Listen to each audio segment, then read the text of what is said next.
Well, with more than 500 cases of measles, including 2 deaths in Texas this year, containment of the virus is in question right now. And to give us some insight into what we can expect as this measles case continues to spread, we're joined by our medical expert, Dr. David Winter of Baylor Scott & White this morning. Dr. Winter, have you seen any evidence that this measles epidemic is starting to decline? Maybe that curve flatten at all? No, Mark, I think it's starting to accelerate. As of yesterday, 505 cases in 21 counties in Texas. Another 100 cases sprinkled around almost half the states in America. We know that there's been 3 deaths now, 2 deaths in East Texas, 2 young girls, and it looks like a man in New Mexico. In prior epidemics, found the ratio of deaths to cases was 1 to 1,000. So the scientists are saying there are probably 3,000 cases out there, just many of those have not been reported, Mark.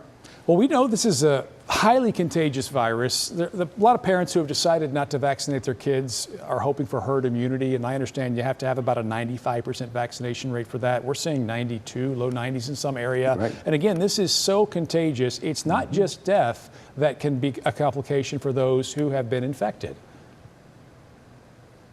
You're right. So 1 in 5 children will get a severe case having to be hospitalized. 1 in 10 will get pneumonia from measles, and 1 in 20 gets hearing loss. Some of that is permanent. The sad thing to me is this doesn't have to happen. The vaccine is highly effective.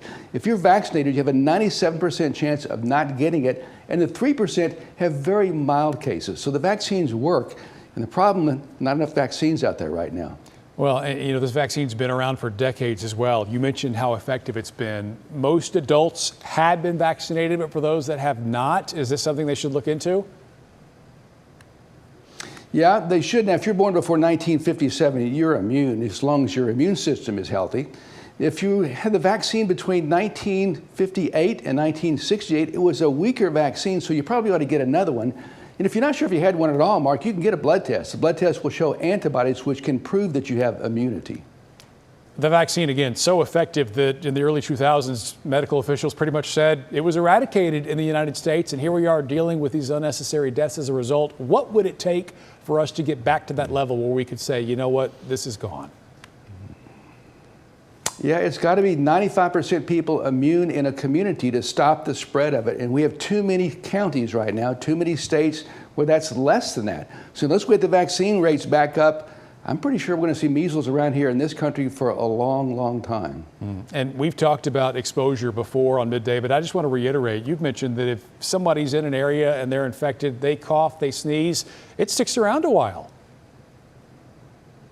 If you're not vaccinated and you're next to somebody, or if you're within 2 hours of being next to somebody who had measles, you have a 90% chance of getting it, the most contagious virus on the planet. Boy, and one shot can help. Dr. David Winter, thank you for your insight this midday. There you go. Thank you, Mark. Always good to be with you.